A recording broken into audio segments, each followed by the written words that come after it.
Assalamualaikum warahmatullahi wabarakatuh. Berjumpa kembali di channel Capruk, channel yang membahas tentang alur cerita film. N-Boy yang sebenarnya bukan film berbahasa Inggris ini cukup unik kita bahas. Sebuah film yang berasal dari Denmark. Supaya tidak penasaran, langsung saja kita simak alur ceritanya.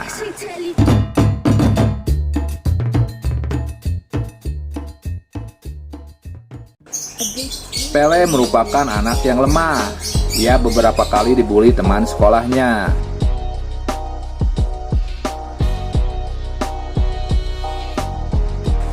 Ia mengagumi gadis cantik sekelasnya bernama Amanda.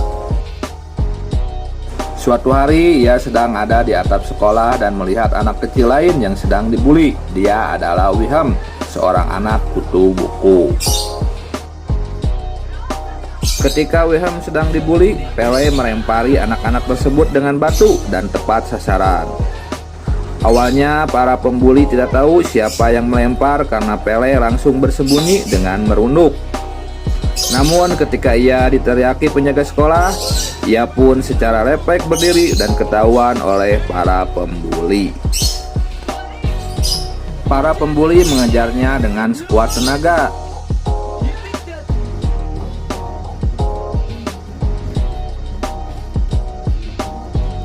Beruntung Pele menemukan tempat sembunyi di sebuah taman halaman rumah orang. Ketika ia bersembunyi tanpa sadar ada semut yang masuk ke celananya hingga ke lehernya. Ketika ia merasa geli, semut itu menggigitnya.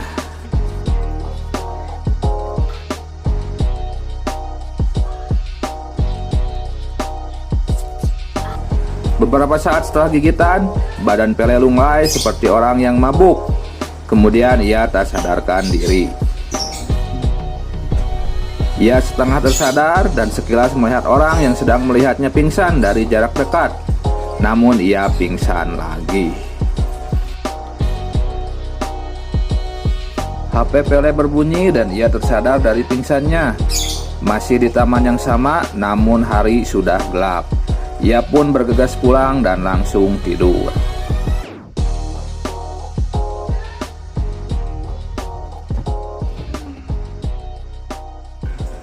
Dalam tidurnya, ia seolah bermimpi sedang membuka kulkas dan memakan berbagai jenis makanan.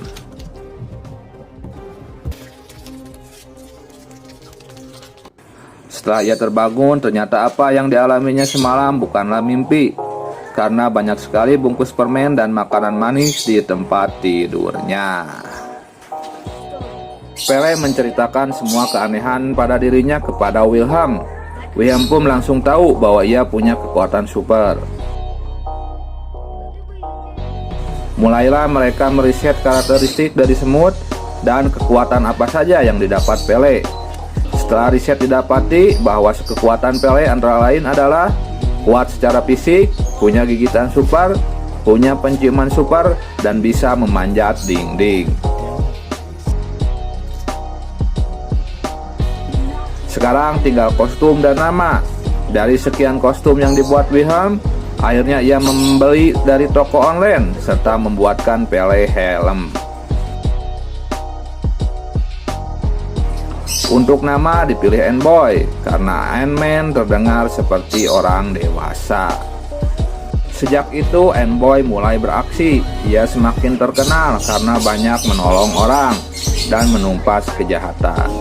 Saking terkenalnya, sekolahnya sendiri mengadakan festival N-Boy. Ketika N-Boy mulai terkenal, banyak yang mengidolakannya, termasuk Amanda. Ia bahkan mengoleksi gambar-gambar N-Boy.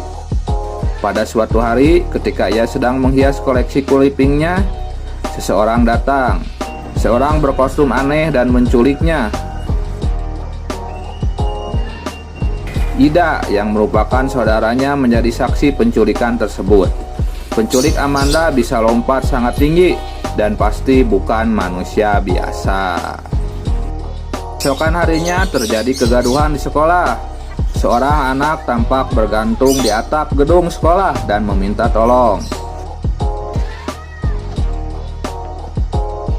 Dengan cepat, Enboy bergerak menolongnya. Ketika berhasil diselamatkan, ternyata itu bukanlah manusia, melainkan boneka.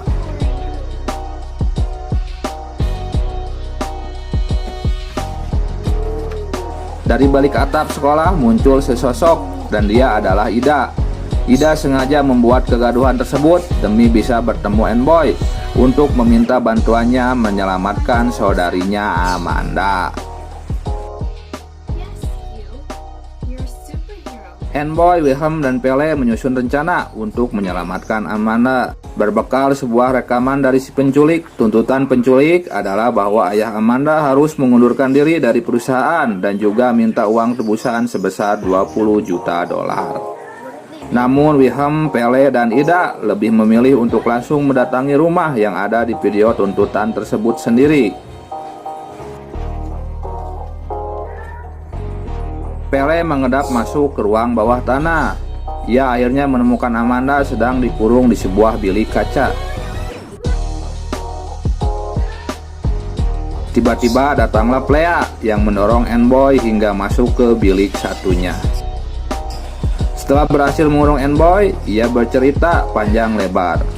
Ia memperkenalkan dirinya adalah Plea. Plea yang berarti kutu. Awalnya ia adalah seorang ilmuwan. Ia sedang meneliti mutasi genetik yang bisa jadi penyembuh sebagai penyakit yang mengancam manusia. Rekayasa genetik ini sebenarnya adalah genetik super yang ia gunakan untuk menyembuhkan ibunya. Awal uji coba pada ibunya yang sakit keras berjalan dengan baik.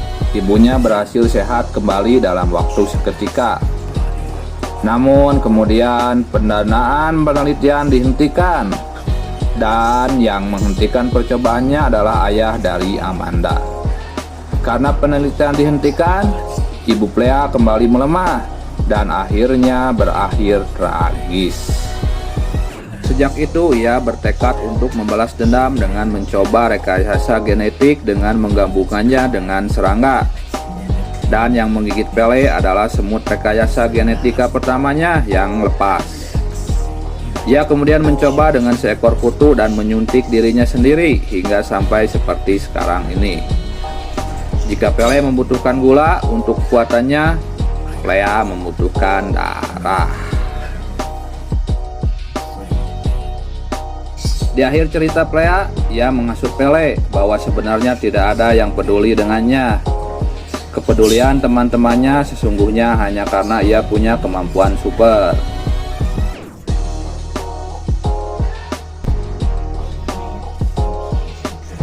Pele seperti kehilangan semangat secara tiba-tiba. Terlebih lagi ia tampak putus asa ketika petugas berusaha mengeluarkannya dari bilik kaca. Plea setelah bercerita pergi meninggalkan mereka berdua dalam bilik kaca. Entah apa maksudnya, karena tidak satupun tuntutannya berhasil.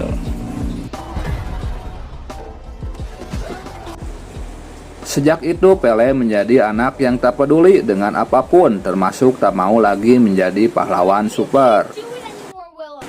Begitu juga ketika beberapa hari setelah kejadian itu terjadi huru-hara di sekolahnya. Hari itu sekolah Pele diteror oleh Plea. Ia mengobrak-abrik sekolah Pele. Meski begitu, Pele tak mau tahu. Ia memilih kabur seperti teman-temannya yang lain. Beda dengan Wilhelm yang merasa itu adalah tugasnya untuk menyelamatkan teman-temannya. Berbekal topeng Enboy dan sekaleng semprotan serangga, ia berusaha mencari Plea dalam gedung.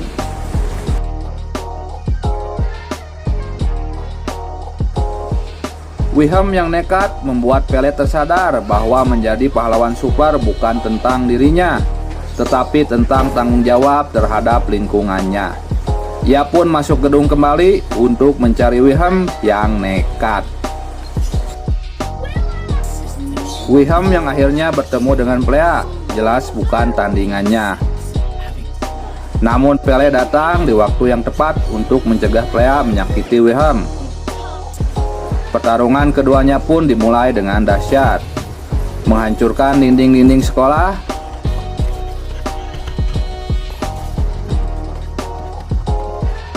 Namun pada akhirnya Freya berhasil kabur, membawa Wilhelm bersamanya.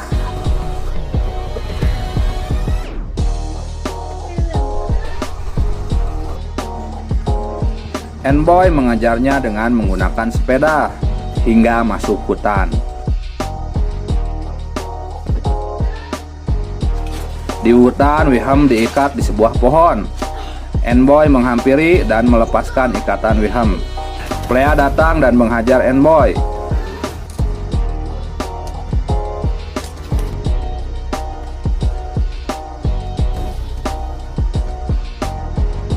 Tapi saat Freya lemah, Wilhelm berhasil mencabut selang darah dari tangki darah Freya. Itu membuat Freya lemah dan keadaan berbalik. Envoy kini menghajar Freya hingga tak berdaya dan memenangkan pertarungan. Setelah pertarungan itu, Envoy mengambil tanggung jawab untuk menjadi manusia super baru yang menyelamatkan orang-orang yang membutuhkan pertolongan. Demikianlah alur cerita film Envoy. Semoga kalian semua terhibur. Sampai jumpa di video-video selanjutnya. Wassalamualaikum warahmatullahi wabarakatuh. Salam capruk. It's friend.